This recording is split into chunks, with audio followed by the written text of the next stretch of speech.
Los medios occidentales mienten, tergiversan y manipulan, o en el mejor de los casos ocultan la información más relevante. Así que aquí estamos nosotros, un día más, con esta nueva entrega de Desmintiendo la propaganda occidental. Bueno, vamos a hacer una actualización de lo que ha estado ocurriendo estos días entre Armenia y Azerbaiyán. Ya veis, estoy otra vez grabando en unas condiciones que no sé si van a ser las óptimas, así que disculpadme por la imagen, por el sonido, por lo que sea, pero bueno, pues también alguien lo ponía ayer en comentarios, así sabéis que realmente cuando hago los informes no se trata de ningún tipo de prompter, sino que todo de lo que hablamos viene directamente de mi cabeza y al final pues todo el análisis, ¿no?, que estáis viendo en mi canal es básicamente Liusivaya a secas. Bueno, pues es una bonita o no tanto forma de comprobarlo según se mire, pero vamos a los acontecimientos, porque si bien parecía que en principio la guerra ya estaba regulada, con un montón de peros y sobre todo con un montón de problemas para la población civil, ayer pues adelantábamos algunos de estos hechos, hoy vamos a hablar de ellos más detenidamente. Pero ahora mismo acaban de atacar, entiendo que las fuerzas de Azerbaiyán, esto ya lo he dicho en mi Telegram, por favor, para todo lo que se refiere a la última actualidad, el que quiera conocerla, obviamente os invito a seguirme en mi canal de Telegram, Liusivaya o @Liusivaya todo junto, porque es allí donde suelo publicar estas cosas antes que en ningún otro sitio. Dicho esto, han atacado un coche con las fuerzas de paz de Rusia. Todos los que iban dentro del coche han fallecido, con lo cual entiendo que si bien se suponía que la situación se había regulado, entre comillas, y ahora vamos a ver por qué le pongo tantos peros y por qué le pongo tantas comillas, pues al final parece que los enemigos, principalmente de la Federación de Rusia, que obviamente no están en Armenia ni en Azerbaiyán, sino directamente en Occidente, están intentando provocar otra escalada del conflicto y están intentando abrirle a Rusia un frente nuevo, pues que esté ahí directamente en la República de Nagorno-Karabaj. Dicho esto, vamos a ver y vamos a analizar qué es lo que ha sucedido en estos últimos 2 días. Azerbaiyán anunció que estaba llevando a cabo como una especie de operación antiterrorista, que algunos ya han intentado comparar con la operación especial de Rusia. No tiene nada que ver, esto ya lo he comentado en Telegram, así que a los que os interese, pues ahí está la publicación para no detenerme demasiado en explicar la diferencia exacta entre lo que hace Rusia y entre lo que hace Azerbaiyán en este caso, y también la diferencia entre Nagorno-Karabaj y Ucrania, o bueno, pues la situación, ¿no?, de esta región y la región ucraniana. Dicho esto, en principio se produjo esta operación antiterrorista, se buscó un pretexto en el cual se suponía que en una mina pues habían muerto no sé cuántos civiles de Azerbaiyán, bueno, un pretexto cualquiera, lo cual obviamente ya solo por este hecho no tiene absolutamente nada que ver con lo que ha estado ocurriendo en Donbass, ¿no?, y por qué Rusia comenzó su operación militar especial. O sea, ahí ya no es que estemos hablando de un peligro real, sino que estamos hablando de que los bombardeos que se venían intensificando desde hacía días están registrados incluso por los medios occidentales. Y claro, pues en principio, teniendo en cuenta que en Nagorno-Karabaj quienes viven son armenios y mayoritariamente se consideran armenios, lo lógico hubiera sido que se llevara a cabo el plan que tenían desde hace tiempo entre Nagorno-Karabaj y Armenia, y es que si bien, como ya han dicho las autoridades armenias, que en resumidas cuentas han abandonado a su población a que se apañe allí, pues no había soldados de Armenia en Nagorno-Karabaj, pero esos soldados en principio tenían que llegar mientras las fuerzas que sí hay en Nagorno-Karabaj, o sea, las fuerzas locales, por así decirlo, estuvieran resistiendo contra las fuerzas de Azerbaiyán. Esto en su momento, en el año 2020, particularmente cuando Azerbaiyán ya le arrebató un cacho a Nagorno-Karabaj, no ocurrió, puesto que el primer ministro de Armenia, el señor Pashinyan, que es algo así como, bueno, un títere perfecto de Occidente, es algo así como un Zelensky a la Armenia, no dio la orden de que las fuerzas armenias entraran a ayudar a las fuerzas de Nagorno-Karabaj, y ahora lo que ha ocurrido en resumidas cuentas es que, bueno, pues por un lado han comenzado a producirse protestas dentro de Armenia cuando se vio que Armenia parecía que no iba a hacer gran cosa por Nagorno-Karabaj. Esas protestas fueron duramente reprimidas. También las mismas autoridades de Armenia pues han intentado organizar algo así como contraprotestas que se han llevado a cabo frente a la embajada de la Federación de Rusia, y es que el pretexto, o sea, todo lo que está ocurriendo ahora mismo en la región es el gran pretexto de Occidente de una operación absolutamente planeada dentro de la cual se pretende culpar a Rusia, echar a Rusia de la región y culparla de todos los males. Y es que estamos ahora ante unos hechos tan absolutamente insólitos en los cuales Rusia, según Armenia, Rusia tiene la culpa de lo que está ocurriendo en Nagorno-Karabaj, a pesar de que han sido las fuerzas de paz de Rusia las que han evacuado a más de 2000 civiles de la región. Las fuerzas armenias no hicieron absolutamente nada, y claro, pues las fuerzas que sí había, las de Nagorno-Karabaj, han estado intentando resistir, pero bueno, pues tras una absoluta multitud de víctimas, tanto entre ellos, entre esos soldados, como obviamente y por supuesto entre civiles que viven en dicha región,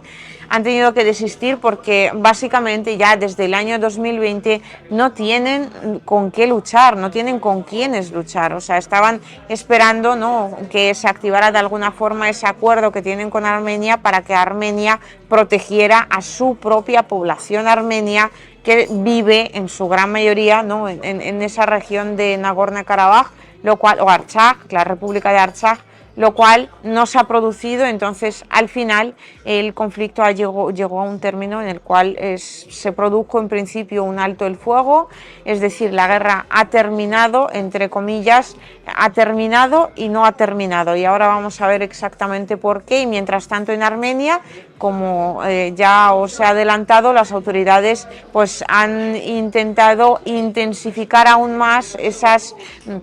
digamos, protestas, esos ánimos antirrusos que en realidad no son otra cosa que ánimos antiarmenios. Lo curioso es que dentro de Armenia también hay una multitud, hay una tremenda cantidad de ciudadanos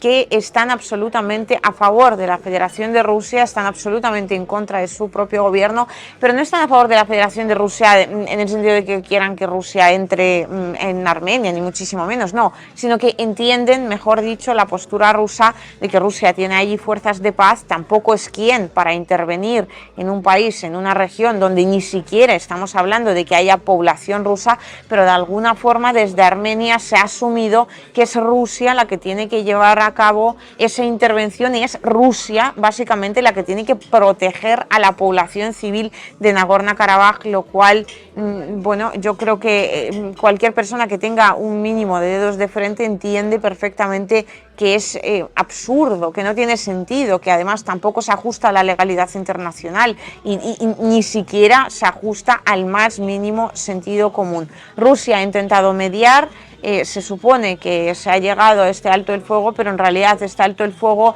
era la consecuencia lógica, es la repetición de la situación que ya se produjo en el año 2020, es decir, tan solo es la constatación definitiva de que el primer ministro de Armenia ha abandonado a su población y ha preferido los intereses occidentales, particularmente los intereses de Estados Unidos, pues que han estado financiándole desde hace muchísimos años. Este hombre lleva desde el año 2018 en el poder y básicamente desde ese mismo año se ha estado preparando absolutamente todo para entregar Nagorno-Karabaj a Azerbaiyán, de esta forma pues cumpliendo con los intereses de Occidente, sobre todo con los intereses de Turquía, de Israel. Occidente ahí, ¿por qué tiene intereses? Pues por un lado porque Azerbaiyán es el socio principal de Occidente, vamos, mucho más importante que Armenia. Ellos compran gas de Azerbaiyán. Turquía tiene muchísimos intereses en esa región, pero además es esa región la que podría de alguna manera conectar lo que es el Asia Central con Europa a través de un corredor que se encuentra a día de hoy en el territorio de Armenia. Claro, Es decir, estamos hablando de que la entrega de Nagorno-Karabaj en realidad no es el final de la guerra. Estamos ante muy probablemente el inicio de unos hechos mucho más importantes a nivel geopolítico, puesto que lo que van a intentar desde Azerbaiyán y por lo tanto desde Occidente es aguantar en ese territorio. Ahora van a ir tomando poco a poco el territorio de Azerbaiyán, van a ir, digamos, arrancándole, o sea, el territorio de Nagorno-Karabaj, perdonad, van a ir arrancándole cachitos, van a ir poniendo sus fuerzas cada vez de forma pues más contundente y avanzando sobre el terreno. Ahora mismo ya no hay resistencia, la República de Artsaj la han entregado, ¿no? Así que es un proceso que va a tomar su tiempo, pero es un proceso que va a concluir con la absoluta inclusión de la República de Nagorno-Karabaj dentro de Azerbaiyán, y allí los que sufrirán van a ser civiles, puesto que en ese territorio se va a producir una especie de etnocidio, bueno, una especie no, un etnocidio directo. Es decir, a la población que quiera quedarse en esa región van a obligarla necesariamente a acoger el pasaporte de Azerbaiyán, y los que no quieran quedarse en la región van a hacer todo lo posible para que se vayan, y obviamente sí va a haber limpieza étnica, y ahí Turquía ayudará porque tiene grandísima experiencia en cuestiones parecidas, que además, por cierto, pues precisamente se han desarrollado en contra de la población armenia. Eso por un lado. Por otro, van a presionar desde Occidente y van a ir como poco a poco acercándose a ese corredor que se encuentra en la región de Sunik, y van a intentar establecer, ¿no?, ese paso de Asia Central directamente a Europa. Turquía de esto se va a beneficiar de una forma, bueno, yo diría que más contundente, por así decirlo, imposible. O sea, hay una tremenda cantidad de intereses turcos en esa región. De hecho, Erdogan ya ha dicho que ese corredor de Sankesur lo van a terminar arrebatando. Bueno, pues como que están ya diciendo que exigen que Armenia lo abra. Claro, el hecho de que ahora exijan que Armenia lo abra, lo único que nos adelanta es que al final se lo van a terminar arrebatando, y se va a producir en el corredor de Sankesur exactamente la misma situación que ya se está produciendo ahora en Nagorno-Karabaj, que Armenia,